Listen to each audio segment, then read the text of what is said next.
চরম খাদ্য সংকটের মুখে পড়েছে উত্তর কোরিয়া। বলতে গেলে একেবারে কাঙাল পাকিস্তানের মতো অবস্থা হতে বসেছে। এতটাই খারাপ যে গোটা দেশ জুড়ে খাবারের হাহাকার দেখা দিয়েছে।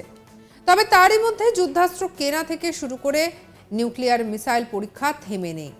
আর এই সবের জন্যই রাজকোষ থেকে দেশবাসীর রাজস্বের কোটি কোটি টাকা মুড়ি মুড়কির মতো খরচা করে চলেছেন।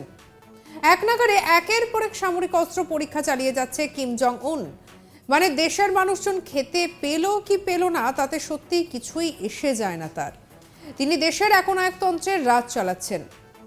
দেশের শাসক হয়ে তার যে দেশবাসীর প্রতি দায়বদ্ধতা থাকা দরকার তা তিনি কোথাও যেন ভুলতে বসেছেন। আর তার এই সব তুগলকি সিদ্ধান্তের ফল ভুগতে হচ্ছে দেশবাসীদের।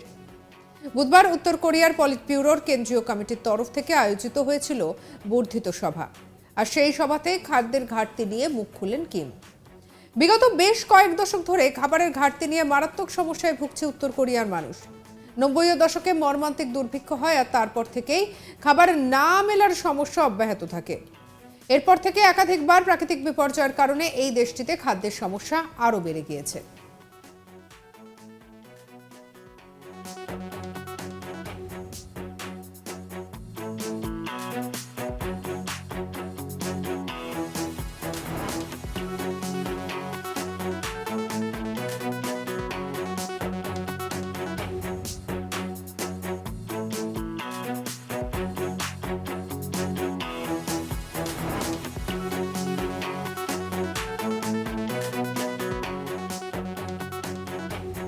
পরিস্থিতি বেগতিক দেখে কিম নাকি বলেছেন যে আমাদের বসে থাকা উচিত নয়, পরিস্থিতি কবে অনুকূল হবে সেই ভেবে অপেক্ষা করা উচিত নয়, বরং জনগণের স্বার্থে আমাদের দায়িত্বের প্রতি অবিচল থাকতে হবে। আরও নতুন নতুন উপায় এবং চাকরি খুঁজে বার করতে হবে, সেটাই আমাদের করা উচিত। সামগ্রিকভাবে আঞ্চলিক অর্থনৈতিক অবস্থার পরিস্থিতি ভয়াবহ। ভৌগোলিক পরিস্থিতি, অর্থনৈতিক সম্ভাবনা এবং জীবনযাত্রার ভিত্তিতে দেশের বিভিন্ন অঞ্চলগুলির মধ্যে গুরুতর ভারসাম্যহীনতা এবং বিশাল ব্যবধান রয়েছে। কোভিড অতিমারির আবহেও অর্থনৈতিক চাপের মুখে পড়েছিল কিমের দেশ। কিভাবে সীমান্ত এলাকায় বাণিজ্য কার্যত যেন বন্ধ হয়ে গিয়েছে। আর সেই পরিস্থিতি এখনো বদলায়নি বলেই দাবি করছে উত্তর কোরিয়া। এই পরিস্থিতিতে দেশবাসীর মুখে দুমুঠো খাবার তুলে দিতে কিম কি সিদ্ধান্ত নেয় সেই অপেক্ষার দিকেই চেয়ে আছে দেশবাসী।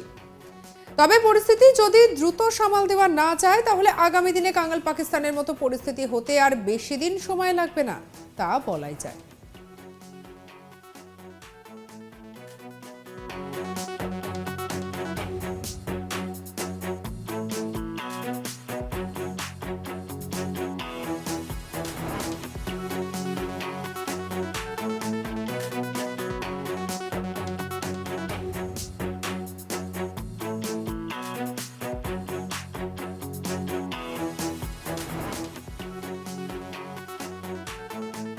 আর এদিকে একদিকে চরম খাদ্য সংকটের মুখে পড়েছে উত্তর কোরিয়া।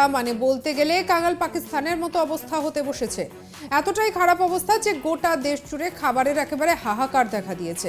আর তারই মধ্যে যুদ্ধাস্ত্র কেনা থেকে শুরু করে নিউক্লিয়ার মিসাইল পরীক্ষা কোনো কিছুই যেন থেমে থাকছে না। আর এই সবের জন্য রাজকোষ থেকে দেশবাসীর রাজস্বের কোটি কোটি টাকা মুড়ি মুড়কির মতো খরচা করে চলেছেন।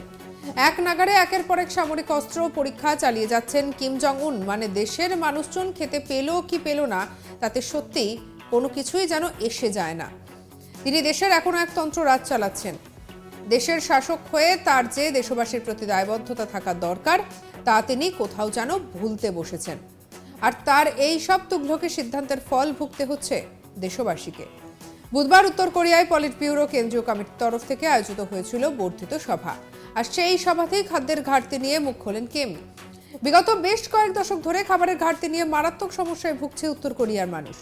90 দশকে মর্মান্তিক দুর্ভিক্ষ হয় আর তারপর থেকেই খাবারের না মেলায় সমস্যা একেবারে অব্যাহত। এরপর থেকে একাধিকবার প্রাকৃতিক বিপর্যয়ের কারণে এই দেশটিতে খাদ্যের সমস্যা আরও বেড়ে গিয়েছে। আর এদিকে পরিস্থিতি বেগতিক দেখে কিম নাকি বলেছেন যে আমাদের বসে থাকা উচিত নয়, পরিস্থিতি কবে অনুকূল হবে এই ভেবে অপেক্ষা করা উচিত নয়, বরং জনগণের স্বার্থে আমাদের দায়িত্বের প্রতি অবিচল থাকতে হবে। আরও নতুন নতুন উপায় এবং চাকরি খুঁজে বার করা উচিত আমাদের। সামগ্রিকভাবে আঞ্চলিক অর্থনৈতিক অবস্থার পরিস্থিতি ভয়াবহ আর ভৌগোলিক পরিস্থিতি, অর্থনৈতিক সম্ভাবনা এবং জীবনযাত্রার ভিত্তিতে দেশের বিভিন্ন অঞ্চলগুলির মধ্যে গুরুতর ভারসাম্যহীনতা এবং বিশাল ব্যবধান রয়েছে। সঙ্গে রাখুন আজ তাক বাংলার ইউটিউব চ্যানেলকে। অন্যান্য খবরের জন্য লাইক করুন, শেয়ার করুন, সাবস্ক্রাইব করুন। আমরা এখন রয়েছি হোয়াটসঅ্যাপে, ফলো করে নিন, আপডেটেড থাকুন।